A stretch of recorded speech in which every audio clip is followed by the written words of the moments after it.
Welcome out. Welcome back to another episode of School of Airway. Um, nice gear. The new arrest, the cardiac arrest approach by emergency medicine physicians, at least suggested by our friends across the river, across the ocean, Atlantic Ocean, by my friends, the Italians. Gear being worn, intubati, like the Illuminati of airway, EM division, or emergency division. So, thank you, Carmine Della Bella, my friends in Italy. So, there's some topics I need to talk about. One of my residents, who's currently studying with me, he noticed that he was given an ET tube in this shape, and not the typical shape like straight to cuff that I'd recommended, or my teacher had recommended, Dr. Levitan. So, he was given this ET tube at this dimension, and I was like trying to figure out, why would they do this? But remember, habits are learned. Maybe not earned, maybe not well thought of, but they happen. And I think the reason that the person who's been, a CRNA or anesthesiologist gave a tube like this, they've gone away with it. And I think instead of easing the transition into the cords, I think they've made it more difficult. And if they make it more difficult, I probably notice that they do this.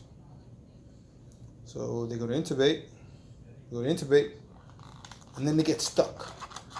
And either the resistance by the cords, because your tube is actually facing upwards towards the tracheal rings, is going to either cause the back end of this stylet to dislodge and loosen up, and you're going to see it's already loosening up, to a point that almost it acts like you're popping the top for a glide scope shaped stylet in an ET tube. That makes sense?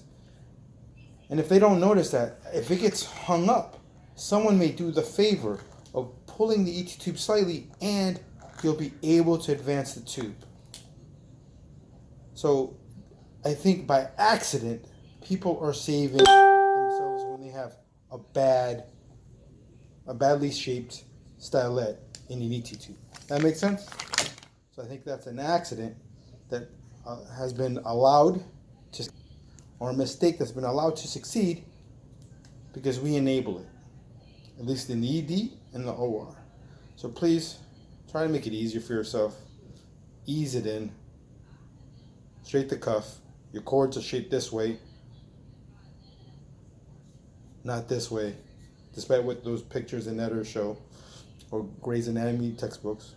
Okay? I'm going to tell you one thing. There was an old attending when I started 14 years ago, and he would intubate straight.